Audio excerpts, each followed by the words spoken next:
Evening, everybody, and welcome to the finale of the soccer scene for another season with myself, Adrian Finnan, and Noel O'Connor. Noel, our first podcast was on February the 2nd. 9 months later, we're at the finish line. You know, that went by pretty quick, didn't it? It actually did. It's kind of scary how quick it does go, in fairness, but I'm just looking forward now to the bonus arriving in the post there next week for all the hard work we've done. Yeah, if anyone's wondering, I think Noel, a Christmas jumper was about the best I could get him last year for payment for his hard work. I might try and get you two this year, Noel. How about that? That'll do, yeah, because you'll probably need two for one of me anyway. Oh, geez, I wouldn't say that now, but I suppose no better place to start, Noel, than what I would say is looking at our predictions for the season this year and comparing them with each other. I looked at it last night, Noel, in preparation for tonight. No surprise to see myself bottom. I include our good friend Jason O'Connor in this, who obviously had predictions laid out for the season and left us maybe midway through. Yeah, I had three teams right, Noel, if I'll call them out in order for myself that I have them here, but my own predictions were Waterford to win the league, which didn't work out. Obviously, they're runners up in my predictions were Cork City, but obviously you switch those two teams around. I did have Galway correct in third place. Treaty fourth, obviously had a one place better than they did finish in fifth. Bray Wanderers were my biggest letdown. Noel, I had them in for fifth place. They obviously finished seventh in the league. Longford I had for sixth. They were fourth. And then Wexford seventh, Athlone eighth, and Cove ninth. So Cove and Athlone saved me really from obliteration at the end. Your own predictions, Noel, very similar to me. You had Waterford, Cork, and Galway in the top three in that order. Treaty fourth as well. You had Longford fifth. Wexford sixth. The bottom four was just unbelievable, really. Wexford sixth, Bray seventh, Athlone eighth, and Cove ninth. So you got all four right for bottom. And obviously, Longford third as well. I remember thinking at the time, Noel, that maybe you were a bit ambitious about Wexford. I put them in seventh, but I suppose you were proved right in the end, and they were your saving grace and best prediction, I suppose, of the season to go from bottom to sixth position. Yeah, look, it's difficult, and at the back of your mind, you know that it could come back to haunt you as well. I think overall we don't do too bad. It was great to get the bottom four. Obviously, I'd have a bit of insider knowledge of Wexford, and I did expect them to improve, and they certainly did. You mentioned there a while ago, myself and Jason particularly were quite negative about the Bray Wanderers Cabinteely merger and how the chemistry mightn't be great there, and so that certainly proved to be. And I felt coming straight down, Longford would be a bit of a handful. We based the treaty position on what I did last year, and in fairness, look, we weren't a million miles away. As I said a while ago, if you get one position wrong, that means that you get two wrong. So from that point of view, it's certainly not an easy thing to do. Waterford, I think everyone would agree, certainly in the last 2 months of the season, we're far and away the best team in the league. And while I wouldn't be championing at any stage for managers to go, it certainly worked and paid dividends for them. Whatever happened with Waterford and Ian Morris, the chemistry was certainly wrong. And after he left, they certainly did take off, and they proved to be a fantastic team to watch. It would be remiss of me as well, Noel, not to call out Jason O'Connor's predictions. I know he might be on to me if I didn't do it as well. He was level with yourself, Noel. He had 5 correct as well.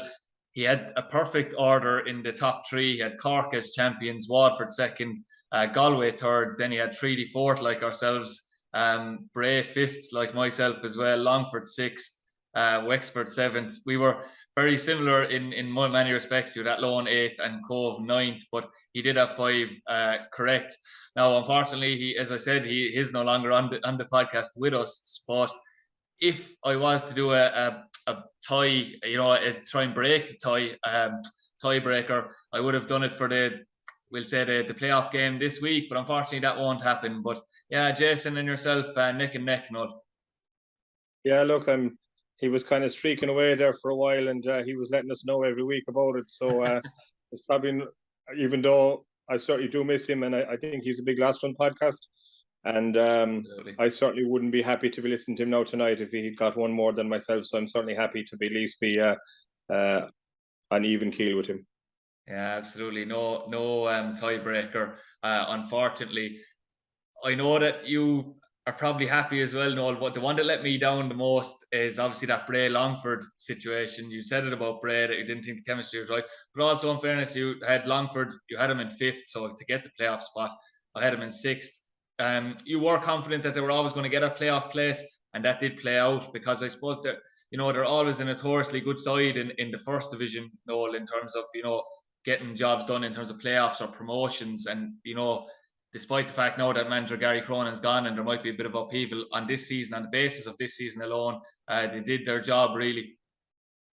They did, and they certainly brought it. He brought a few good players from Bray with him as well, I felt, and he certainly had a bit of experience in terms of the higher side of the first division, if you like. And I think they're a team that don't have to deal with the pressures of even getting promoted. I spoke about that at the start of the season as well, particularly about Cork, how they react to full house, at home if they were a goal down. And look, they had a couple of difficult nights there, there's no doubt about it, but that's not something that a Longford team ever has to deal with. And it can't be underestimated. Same about Galway United. It seemed to become very negative there for the last couple of months. I spoke to John Caulfield after the last game against Treaty, and I just felt he was very downbeat, and they're obviously taking a lot of criticism. Yourself and myself were in the stand there last Friday night, and the amount of bile and viciousness that was coming off the stand from the Galway United supporters was certainly very, very disappointing for me. For a club that hasn't really done a whole lot, and they seem to be very down. That's the surprising aspect, Noel, isn't it? Because it wasn't like Galway were coming up against novices. I mean, there's 3 full-time sides in that first division. Cork City have been really strong, as we know, and Waterford as well. So, I mean, the joke that's going around is that Galway finished third in a 2-horse race, because obviously for most of the season it was between Cork and Galway. But I suppose the expectation levels from Galway would be fair enough if it was the first division of yesteryear, but it was extremely competitive this year too. Absolutely, and look, I mean, what I couldn't get over then was they didn't seem to see what was happening on the pitch. And what was happening on the pitch, I thought Galway were outstanding. And look, I think, is it 2 or 3 goalkeeping errors? I certainly had 2.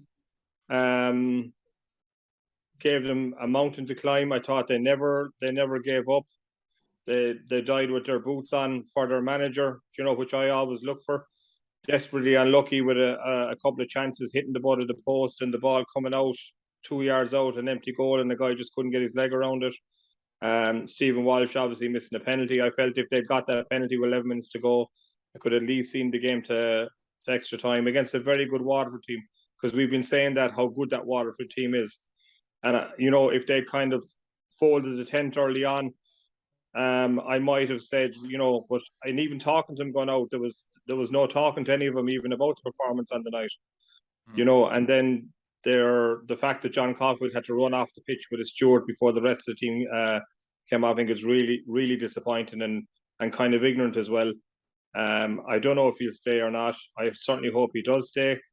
He has vowed to continue on, Noel, from what I can see on the and that's what he would say, and he'd be right. And look, if Galway think that they can be so negative towards the team, and there's another side then of if it's always the manager's fault, you can fall into a bit of a cycle where it's kind of giving the players a bit of protection at times. Yeah, I mean, the guy who should have been coming out, like some of the performances, the defense for the second goal, the centre half letting the ball bounce, no one on the cover, and how easy the goalkeeper was beaten. If it was an under-14 team, you'd be disappointed with it. Yet, they seem to come out of it totally unscathed, and it's somehow the manager's fault because the guy can't stand up and attack the ball in the air. Yeah, certainly will be interesting, Noel, to see what happens in the off season. We obviously know already that there's been 3 managerial departures, high-profile managerial departures. Ollie Horgan has left Noel as well after 9 seasons with Finn Harps. They say it will be a loss to league. That's an understatement. It will be a loss to league if he isn't at another club next season. Obviously, we don't know what will happen. Then you have Gary Cronin has left Longford.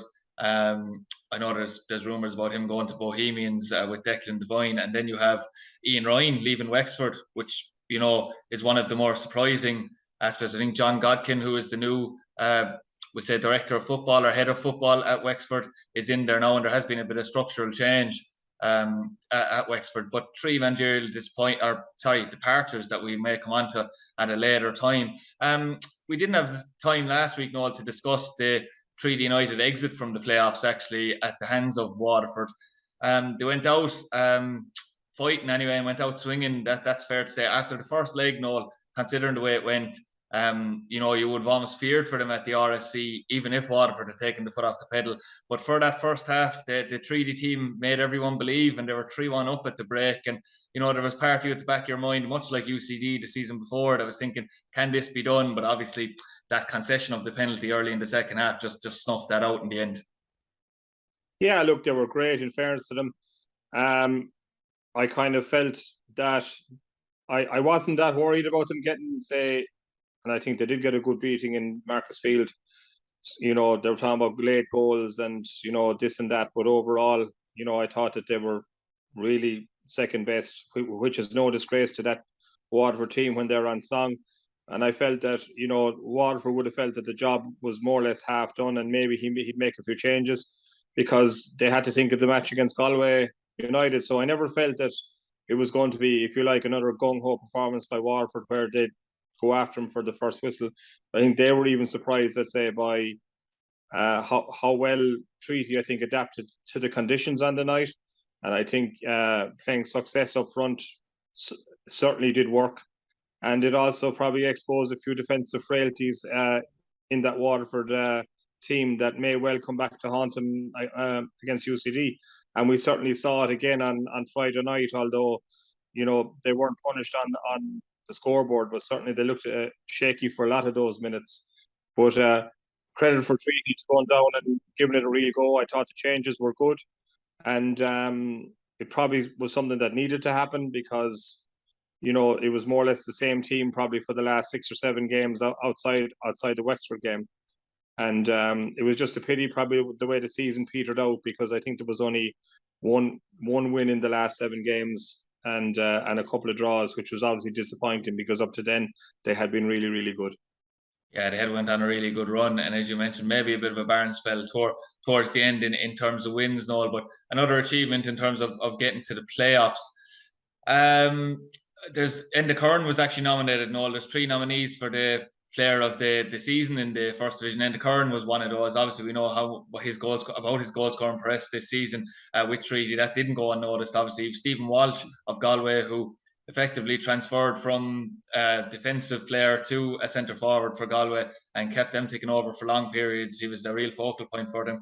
And Phoenix Patterson from Waterford. I fully expect Phoenix Patterson to win the first division player of the year, Noel, but a great achievement for Enda Curran. And in terms of Treaty's 2 best performers who we discuss, because of his goal scoring and his importance to the team in that respect, Enda Curran is up there for mine anyway as one of the 2 best performers. It looked a bit shaky at one stage, Noel, because he did have in maybe the middle of the season, he was missing a couple of games through injuries. He wasn't getting a huge run, but considering the amount of games he had, he got a great goal scoring ratio. And another player, obviously, who has caught the eye, not just because, he's so young and has adapted well to the league over the last year, but it's because of his positional change halfway through the season, would be Callum McNamara for me at centre back. He was playing in central field at start season. What about yourself, Noel? Who do you think were Treaty's 2 best performers this season? Yeah, look, it's a no-brainer that we pick Enda Curran. I mean, is it 19 or 20 goals? The kind of last count at the very end. Was it 19 before that Waterford game, or before the playoff game, before the penalty? Yes. But 19 or 20 goals, phenomenal return. I was racking my brain with Tommy Lynch in town there a week or 10 days ago, and you put Dean George's 11 or 12 as well. And I think you have to go back to the Premier team in 81 and 82, Tony Morris and Gary Humes, to get something similar to 30 goals. Certainly don't remember in my time as a supporter, certainly not as a manager. I think Stephen O'Flynn got us 15 goals one season, which was great, but we certainly didn't have anyone else, to tack on those 7 or 8. And look, it made a massive difference to the season. He obviously grew in confidence as well. You could see it. You know, he became a real leader. And it wasn't just his goals, but his ability to hold up the ball as well and maybe bring other people into play. Just showed what a talent he was.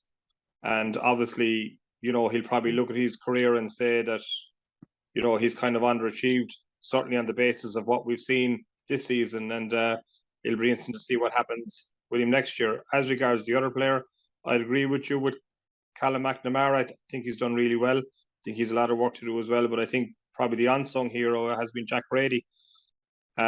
Certainly came in with big boots to fill in Ty Grine, who outside the playoffs last year was excellent, made some unbelievable saves. And I think there was a bit of pressure on Jack Brady at the start, had a couple of shaky moments, maybe 4 or 5 games in. But certainly at the back end of the season, thought he was really, really good. Certainly there'd have been a lot more goals scored above the Brandywell, you know, only for him. And even against Waterford, he made some really, really good saves. So I think in terms of consistency and, you know, playing for the whole season, I'd have to put Jack Brady in there with Enda Kern. Yeah, you make a good point about an unsung hero, and Jack certainly is that in general. But another player, I suppose, though, who'd be worth to mention, you know, in fairness, a lot of the Treaty players played well over the season, but another player who'd be worth to mention would be Sean Gearns, a man who probably doesn't get a huge amount of plaudits, Noel, in fairness. I know centre-backs generally don't get a lot of plaudits. It's the likes of Enda Curran that will steal the headlines, especially if you're doing well. But in fairness to Sean Gearns, Noel, he's generally solid as a rock and really has adapted. I know you've had time with Athlone Town in 2012, but you know, effectively he was a junior player with St. Michael's for many years, very well respected, but he really has done a good job since he's come up to Airtricity League level. Definitely, and has a nice few partners, I suppose, if we go back to the start of the season. He had a different partner than Callum, and even last year with Anto O'Donnell. You know, he's been the consistent guy. Certainly a good first division centre half, no doubt, a good stopper, very aggressive, dominates. Throw back to the older days, maybe. Absolutely, yeah, and there's nothing wrong with that either. No, but because he's certainly a player that you need in your side. And you know, even if we looked at Cork last year, we might have said that they were a little bit soft and they needed someone like Sean Gearns, and they signed Ali Gilchrist, you know, and he put a bit of spine in the team, and that's something that both Sean Gearns, I think Mark Walsh as well. I've said about him outside his injuries, very, very consistent, and certainly that kind of player, no nonsense, gets the work done, and always gives you probably at least a 7 out of 10. Yeah, certainly. It's a broad topic, Noel, but in terms of the future of Treaty United, you know, we'll probably discuss a strategy, because in the last couple of years, Noel, obviously they've had a basis of an experienced squad. I know that we'll talk about maybe the likes of, you know, players coming up from junior level that don't have League of Ireland experience, like your Mark Walsh's, Sean Gearns, Willie Armshaw's, just to name a few. But you did have, you know, Enda Kern, Mark Ludden, Stephen Christopher, Joel Custrain, who obviously had his injury problems this season, Jack Brady as well in the squad. You know, even like Charlie Fleming before he departed, just to name a few, Lee Davis. You know, there has been a huge spine of experience, particularly then when we brought in maybe Success Erdogan and Ben O'Riordan midway through the season. You know, the bench was fairly experienced, if you include Matt Keane, who had a full season of Airtricity League under his belt as well. You know, the Treaty United did say they were going to be a regional team as well, Noel. That has, you know, borne fruit, I suppose, in that there is players from the likes of Tipperary, Clare. Obviously, we know there's a huge contingent from Galway, really, or that allows the dominant team in the squad. Unfortunately for us, Noel, I suppose the Limerick contingent has dwindled since the formation of the club, and we only have Martin Coughlin of Abbeyfield and Joel Custrain of Corbly originally in the squad. I mean, you know, is the strategy next year to try and blood the younger players that you see coming from the 17s and the 19s, or does Tommy try and go out and find those experienced players like he did last season? But that is hard to continue on in the League of Ireland all the time, and it isn't always successful, as we know. No, and I think it is probably something that they need to look at, and it is a great achievement. You know, at the end of the day, it's coming 5th in the league. I think that they can do that. I think they can certainly do it next year. There's obviously a few departures already. We didn't mention Jack Lynch, Conor Melody, another guy with loads of experience. And I do think there needs to be a bit of a balance there now. Obviously, I'd have a fair idea of what's about in terms of underage. I was over the Kennedy Cup squad in 2019 in Limerick, and there's a few of them starting to filter into the junior leagues. You know, there's lads scoring for Fairview B and coming on as sub for Fairview A. There's a couple of lads now playing every week in the Premier League with Janesborough. And I think it's important now, and I think it's important for Treaty. And I think one of the things that Tommy was disappointed with is the crowds. And I think there's no doubt it's not the only reason, but it's probably one of the reasons. You know, I suppose it's time now to try these guys out. I don't think it'll have a massive impact in terms of where Treaty finish. I think it's a better strategy. You don't want to become that club where everyone goes to kind of either finish their careers or rehabilitate their careers. And obviously, look, it's not about throwing everyone out. You certainly need that bit of experience as well. But I do remember talking again to Tommy Lynch years ago when Paul Finucane was breaking into the Limerick first team, and you know, I spoke to him about maybe him playing left full before he went in centre half. And I think the same thing. I think Darren Owanko is a decent athlete. You bring in Ben O'Riordan halfway through the season. You know, he did okay in fairness. Would Darren Owanko have done any worse? You know, I'd be inclined to think that he certainly deserved an opportunity. And maybe if he did do well, it would give the coaching group, if you like, a bit more belief in terms of trying a few more people. But I think in terms of the overall strategy, certainly we need to see more players, you know, and you don't really know if they're going to be good enough until you put them in. And guys often surprise you in that way. But certainly we need to see more guys being given the opportunity. And I think that's what the Treaty mantra was, if you like, when it started. But we're still waiting to see that happen in real time. So hopefully it starts to happen next season. I think it probably, with the amount of departures last year, so you had 6 or 7 players last year who would have been experienced players. Now they were replaced by experienced players effectively, but now we already see 2 players departed before you even get into the nitty-gritty of December, where you find out about squad departures and squad incomings. So that's a huge test for Tommy Barrett, because as I said, the player pool of experienced players now is quite small, isn't it, in the Airtricity League? So for every Enda Kern, you might have, you know, with all due respect, a Joe Gorman who didn't work out with Treaty United. So, you know, I suppose that's where you look at it and say, hopefully the academy players can start coming through. Yeah, and it's not like, I know Tommy goes on about Treaty being only 2 years in existence, and it'll be 3 years next year. But, you know, there has been League of Ireland academies in Limerick now for, you know, 10 or 12 years, and those players are still around. Obviously, they were under the banner of Limerick FC, and Tommy would have a good knowledge of those as well.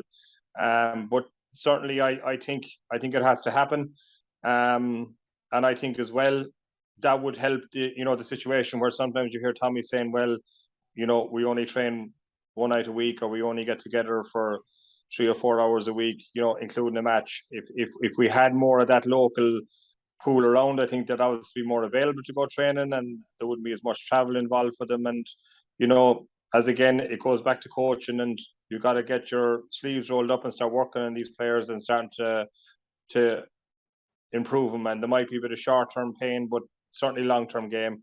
And, you know, we've proven that years and years ago, where if you put the young guys in, give them a chance and coach them and develop them, then you have a kind of a real good nucleus, and it would certainly be a team maybe that would bring a few more supporters through the gate.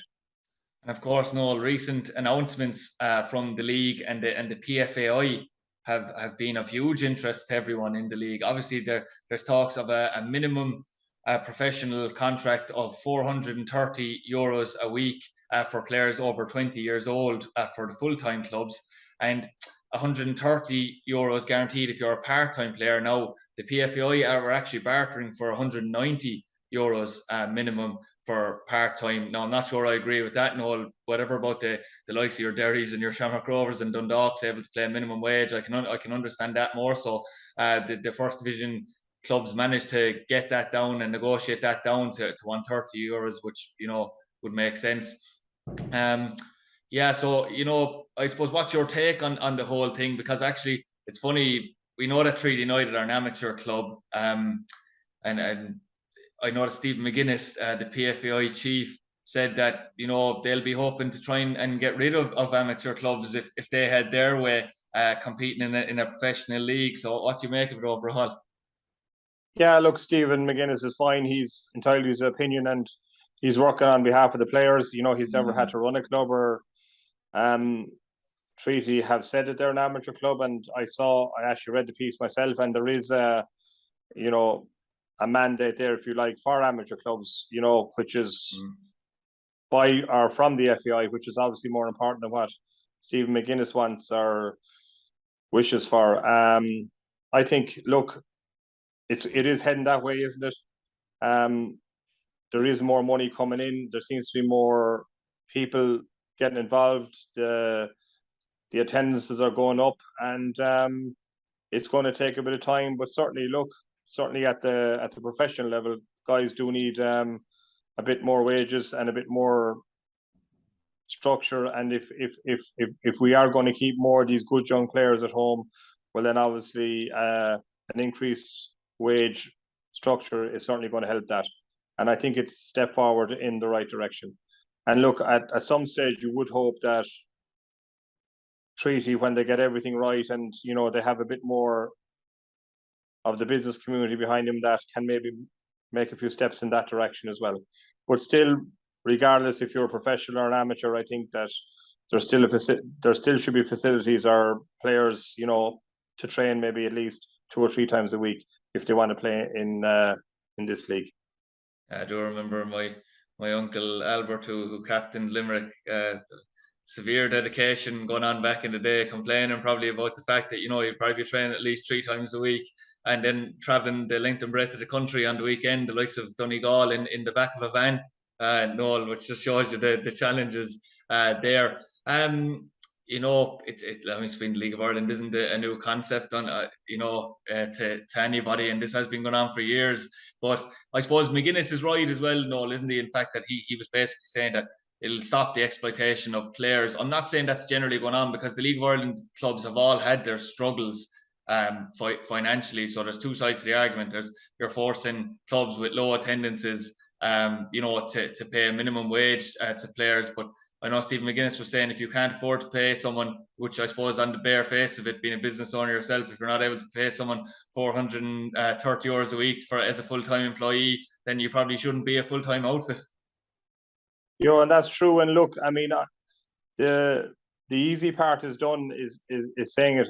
The hard part is going to enforce it. And we certainly have known chairmen in the past who've offered players 400 a week and 500 a week, yet after 4 or 5 weeks, they don't have any money to pay them. And at least the clubs who are offering 100 or 150 are probably honourable enough to say, well, this is all I can give you, 100, 150 a week. But if you do sign, well, then you'll get it for the 40 weeks of the season. So, I mean, I don't think it's an end to the troubles. You can still see stuff going wrong, but it certainly doesn't seem to happen as much as it used to before. Yeah, certainly not. And I'm sure we'll be discussing that into the new year as well, Noel, before the new season. That's for sure. Due to time constraints, we'll move on to our last couple of topics, Noel. But you have the playoff final on Friday night, the playoff final proper at Richmond Park. You have UCD against Waterford. Very surprising generally, Noel. You don't normally get this, but the exact same playoff in a league as the year before, when Waterford were in the Premier and UCD were in the First Division, takes place again. It's sure to be a cracking encounter, surely. I know playoff finals can be touchy affairs. I just feel with the attacking prowess in both sides that there could be goals in this one, and it could be an entertaining night. Yeah, I think there's no doubt about that. Neither team will be sitting back, that's for sure. I think probably UCD, particularly if they had anyone down watching the Galway Waterford game, will probably be happier playing Waterford, albeit with their really potent attack. But they certainly showed some frailties at the back. Pretty hard one to predict, in fairness. You think that there's a bit of revenge wanted as well by Waterford. They would have felt that, they kind of slipped up last week, or last year, should I say, against UCD. And I suppose on balance, because of the amount of times I've seen Waterford in the last few weeks and how well they're playing and how balanced their team are, I just have a feeling that they have probably a bit more more momentum than UCD have, and I just fancy him to get the job done on Friday night.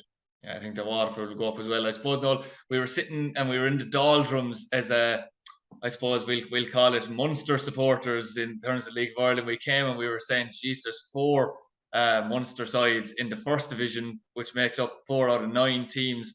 We were at a low ebb, obviously, but now you've got Cork and hopefully, I in my opinion anyway, Waterford to go back up to the Premier. And both clubs, you'd hope, although looking at Shelbourne, it'll show you the gap in quality, but both sides you would hope will make an impression in the Electricity League Premier Division. And from that perspective of being, from this province and from Munster and hoping to break the kind of the Dublin and the upper echelons that in the league, it's a positive thing. No, absolutely it is, and I think you're right. I think there's probably enough finance and enough support around them now that they should be good enough to certainly stay up next year. I think Treaty will certainly be delighted to see the back of Waterford as well. They certainly won't want to fancy to meet them again next year, albeit you've the likes of UCD and Finn Harps coming down, but certainly Waterford gave Treaty some sleepless nights overall with the 5 games or 5 games 5 that overall, they 5 overall, yeah. But no, look, it'll be good, and I think that the team that'll probably be in the danger zone next year will be Drogheda United. It looks like the way they finished the season and the way that Premier League is getting so strong, and there's certainly going to be have and have-nots in that league next year. Yeah, absolutely. We also missed out the Munster game. That would have been 6 games, I believe, the one where Treaty won earlier in the season. It wasn't quite a friendly, even though sometimes the Munster Senior Cup in the early stages can have that feel to it. I know, Noel, you were talking about the division. You were kind of looking at the division if UCD and Finn Harps came down and saying, well, with Cork and Waterford gone, it might be a little weaker, but I just can't get over the Finn Harps playoff defeats, and I hope it hasn't scarred the likes of Tommy Barrett as much as it scarred me, because I was not happy to see them coming back into the first division. No, look, and they'll be, regardless of what happens up there, it'll be interesting to see if Gavin Dyke steps up. You don't know, Paul Hegarty might fancy a chance to come back. And look, there's great local players there. I saw when Pike, I can't remember who they played in the FAI Senior Cup, but they got a good mauling up Bonaghy United, yeah. Yeah, and then I looked through the team, and there was about 4 or 5 of them who had played with Finn Harps in the last 2 or 3 years. So a good strong Ulster Senior League there. You might get a few young guys from Derry, who'll come and play with Finn Harps. Maybe Sligo as well, just to get the experience of playing. And whatever about staying in the Premier League, they're always a handful in the first division. I'm sure there'll be a handful next season as well. Very much a kind of a Longford feel, Noel, it has to be said, to Finn Harps in the first division, like we were talking about earlier. On a final note, Noel, Donna Reardon stepped down this week as the Treaty United senior women's manager. I mean, there's no dressing this up, Noel. It's been a miserable season for the Treaty United senior women's team. I'm not speaking about effort. I'm just speaking purely on results, finishing bottom of the league with some heavy defeats. I mean, it's probably no surprise at all, really, to see Donna Reardon step aside. Yeah, look, it must have been a tough year for him as well. I thought he was a good appointment, with his experience. And look, things didn't work out. And that's another league that's gone very, very competitive and very, very good. Anyone who was watching the last few matches, the Shells and Wexford final league game and even the cup final, like, the standard has really blown up. I'm not quite sure what Treaty have to do, but they certainly have a lot of work to do in terms of bringing that group up to the standard that the league is shown at the moment. Yeah, absolutely. And that brings a wrap on things, Noel, for the 2022 season. It does feel like a very short time ago that we started out in the journey, particularly after watching last night's first podcast, just to do a bit of a prep session for tonight. But it was a thoroughly enjoyable season, and thanks very much for your input. And hopefully you never know what will happen over the Christmas period, but hopefully we'll be back next year. And we do thank our supporters, very loyal band of supporters who have stuck with us through the season. So thanks very much for that. And if we do come back, hopefully you'll be back with us on side. I know I'll start ordering that Christmas jumper there online, I think. Yeah, you better go before all the extra large ones are gone. You better be better ordered. Really enjoyed it myself, and really enjoyed the season, and hopefully we'll be back next year looking at another successful season for Treaty.